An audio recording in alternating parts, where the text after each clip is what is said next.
Trapped by the belief that I'm not good enough, bound by the limitations and the lies that consumed my world, this was me. It wasn't until I took the biggest leap in my life to know and trust the power within. And it was at that moment I made a choice. My past will not define me anymore. Hello, I am Teri Cardula, and I know I am not alone in this. Over the years, I have found that the number one mistake that we make is that we get in the way of our own success story. Yes, I said it. On this show, together we'll tackle limiting beliefs, self-sabotage, getting stuck, fear, doubt, overwhelm, and the imposter syndrome. Join us on this journey designed to transport you beyond your limitations to a world where anything is possible. This is Talking with Teri. Hello, and welcome back to Talking with Teri, where we have powerful conversations to transform your life and your business. And if you remember back, we had this amazing guest on here, just systems extraordinaire. And I was like, you know what, we got to keep this conversation going. So we are bringing back Alicia Butler Pierre, the fancy one, talking all about systems, structure, and all the sexiness in between, right? So welcome back. Let's dive in and let's hear more about the systems and how we can actually implement this into our life and into our business so that we can scale with ease.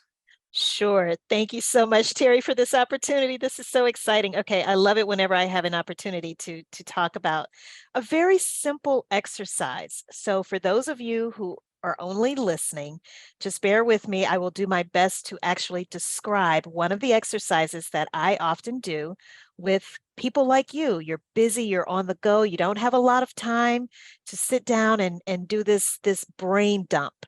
But one of the things we would do together is And I'm just going to pause just for a second. So if you're listening on the podcast only, what I'm going to invite you to do is hop over to YouTube, Talking with Teri TV, and check out this downloaded version so you can also grab the visual of this. Make sure that you like, subscribe, and hit that notification bell so that you can hear all of the stories in the tips and tools in building your business faster.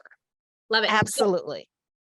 Great plug, Teri. So one of the things that I would ask you to do is to sit down and literally think of every single task or activity that you perform in your business, no matter how mundane or how complex. So things as simple as checking email every morning or throughout the day to actually delivering client projects or whatever the case may be. Think of every single activity. Also think of things that you recognize should be done, but may not be done right now. And I want you to specifically write each task or activity onto an index card. So I have some representative index cards that I'm holding up right now. They're just generically labeled A2, C1, and B3, just as, for hypothetical purposes, illustrative purposes. But the idea is, once you get all of that information out of your head, and if you have the fortune of working with other people on your team, ask them to do the same thing. Everything that is currently being done, you want to write in black on that index card, and everything that you and your team recognize, you know what, someone really should be doing this particular task or activity, but maybe we just don't have anyone who can do it right now because of bandwidth issues. But make sure you write those down also onto individual index cards, but write it in red, because red is a visual indication that, yeah, this is something we need to do, but we're not doing it right now. The next thing you're going to do, I recommend just for clarification purposes, okay? So are we writing all the tasks down on one note card? No. Onto separate, yes. Okay. So don't be surprised. One task per note card. Okay. Don't be surprised if you end up with easily 300, 400 index. Seriously. It totally makes sense when we put it down to that. Yes, exactly. Yes. When you start really thinking about everything that you're doing, it will blow your mind, and you'll start thinking, well, no wonder I feel like a chicken running around with its head cut off, Especially if you're in the beginning stages of entrepreneurship, because things are coming exactly. and furious, and then you're like, you're gonna go do this, you gotta do this, you gotta do this. Wait, what? And you're like, okay, wait, what? I'm supposed to be doing marketing. I'm supposed to be doing sales. Exactly. I'm supposed to be doing emails. I'm supposed to be marketing. I'm supposed to be speaking. I'm supposed to be like, it just. And it's overwhelming.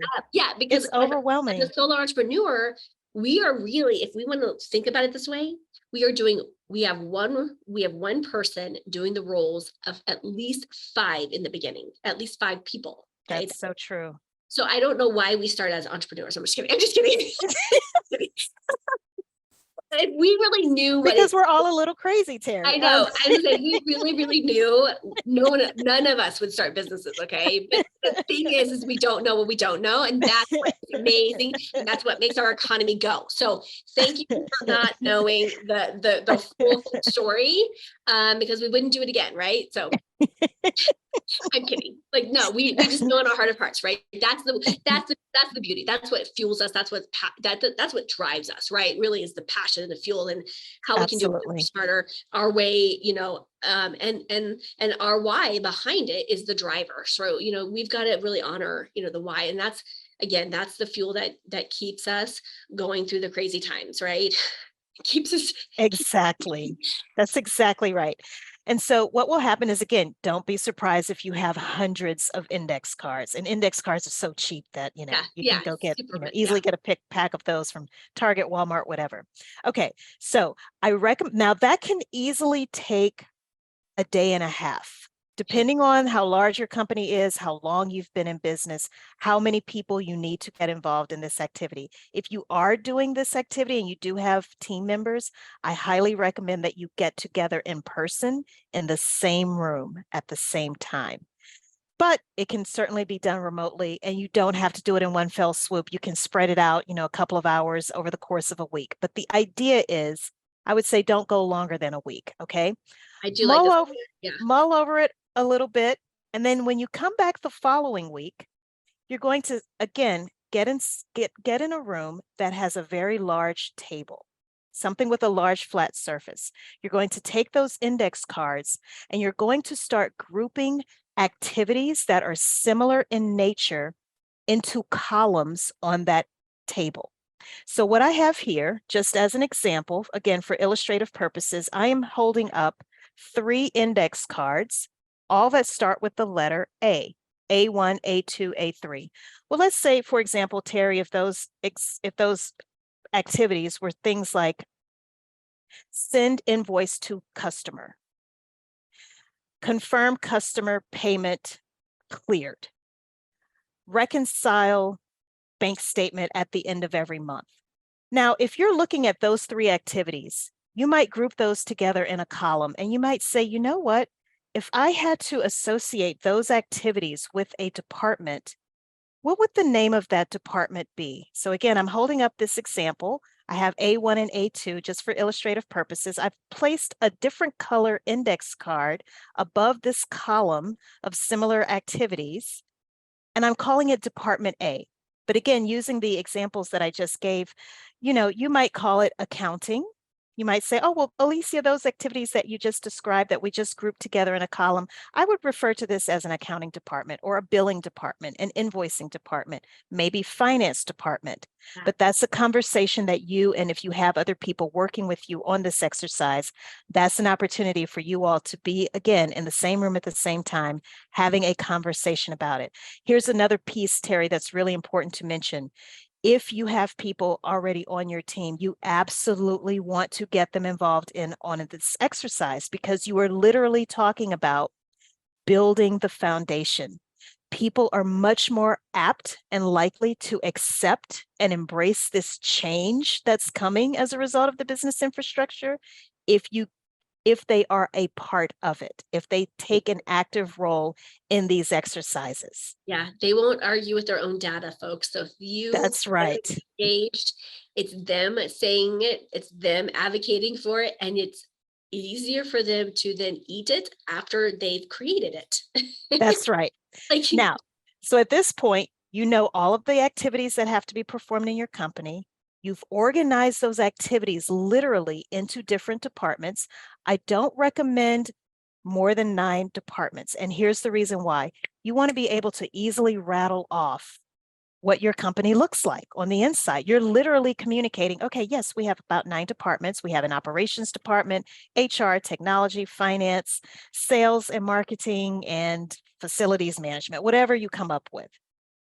You want it to be easy to remember. There's a quick fun fact. There was some research done many years ago. It's called the golden rule of 7 plus or minus 2. And it's this idea that the average human being can easily recall 7 plus or minus 2 bits of information at a time. So if I were to ask you, Teri, just name some different types of fruit. If you were being timed within the next, let's say, 30 seconds, you would probably easily rattle off somewhere between 5 and 9 different types of fruit. So you want to be, so I just try to apply that. We have social security numbers that are that length. That's right. Phone numbers. That's exactly right. That's why those numbers are that way. That's exactly right. Technology. Now we don't know anything. So because it's saved in our phones. We were smart at one point. No, just kidding. Just kidding. But that's exactly right. That's exactly right.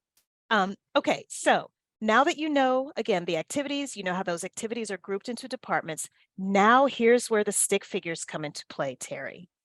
You're going to look at each department in isolation of the others. So right now I'm holding up Department A, that index card. I have another specific task under Department A called A3.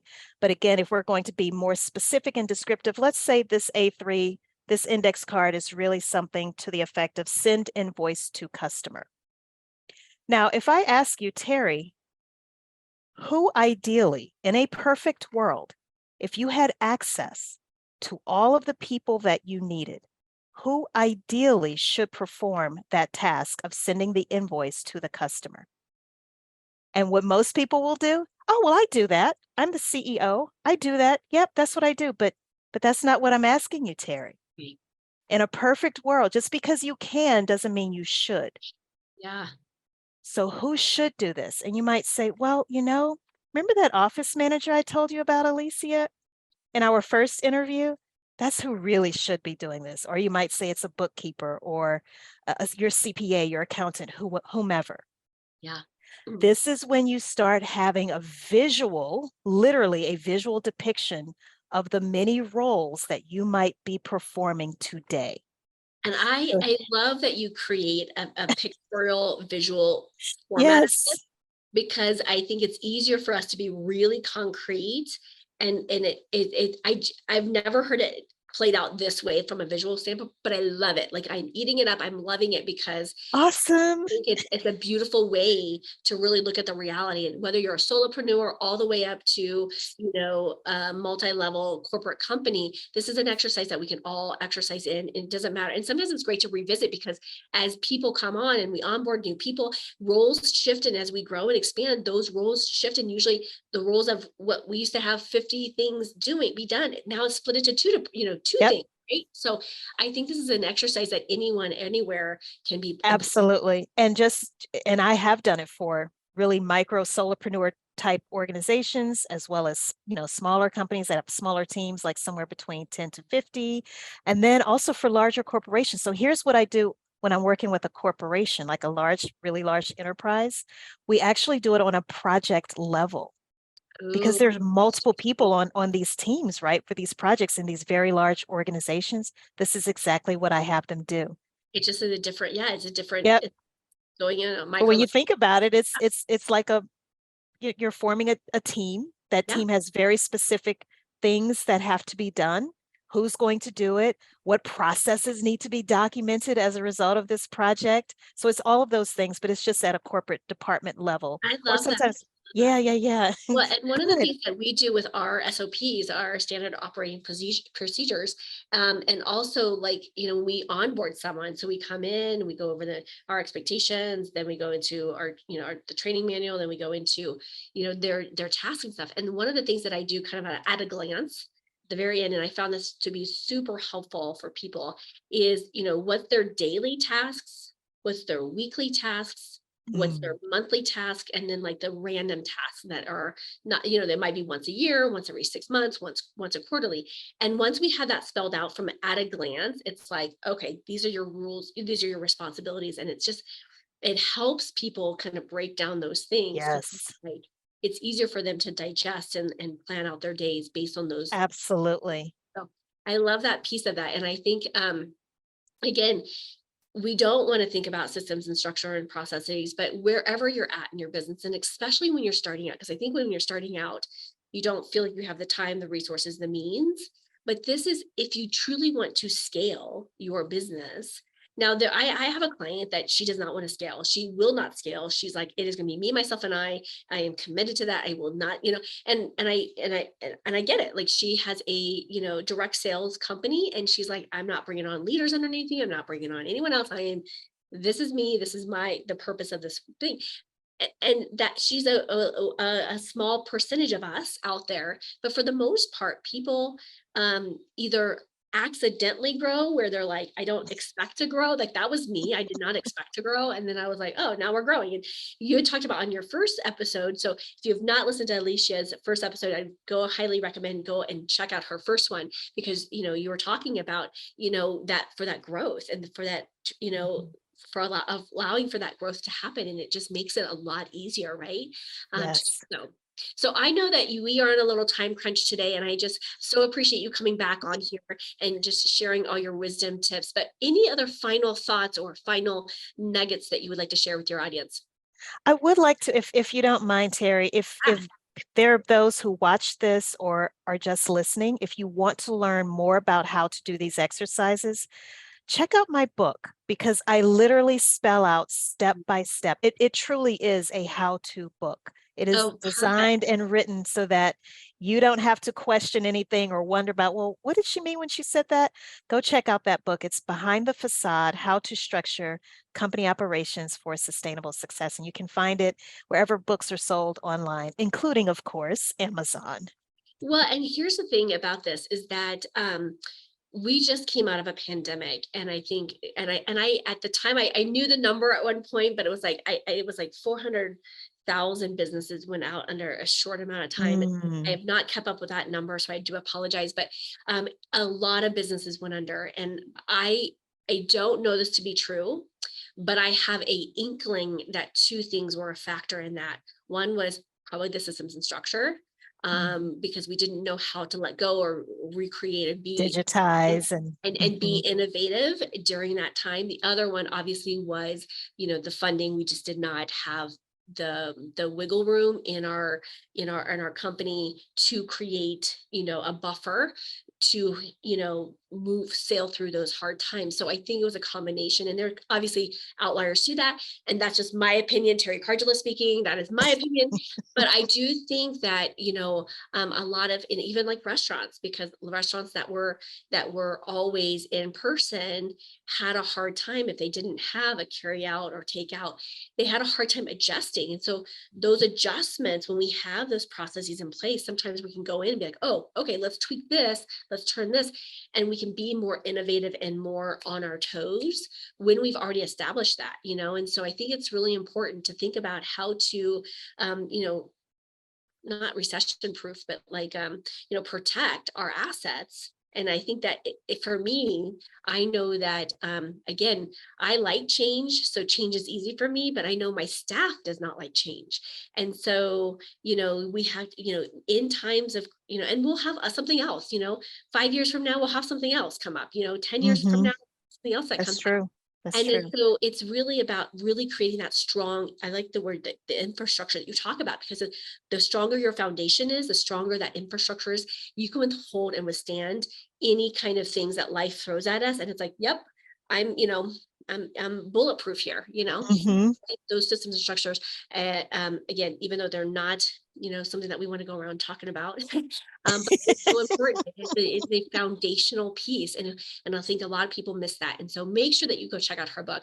I truly believe that, when we have that in place, it just makes our lives, we can work smarter, not harder. And we're not constantly recreating the wheel, because I think that's what happens for a lot of entrepreneurs is we get in the spin cycle, and we've already done it, but then we're like, wait, what did I do last time? And it just makes it easier. It allows us to flow easier. So make sure that you check out her book. And then what an honor to have you on here. Where can people connect with you at? Again, best place is, if you want to connect with me personally, is LinkedIn, Alicia Butler Pierre. And I did plug the course last time, but it really is a very good place for you to go if you want to actually watch videos on how to perform these different exercises. And that can be found at smoothoperator.courses. Love it. What a brilliant name. My heaven. Thank you so much for bringing your brilliance today and sharing that with the world. I look forward to staying in touch with you, and For sure. let's stay connected, and wishing you an amazing day today. Thank you, Teri. I am so grateful that you joined me for this episode. If you've enjoyed this, then there's just one thing that I would like you to do. Click to subscribe and leave me a rating and review. As my way to thank you, let's connect for a free consultation. Just reach out to me at talkingwithteri, that's TERI.com, to book your time.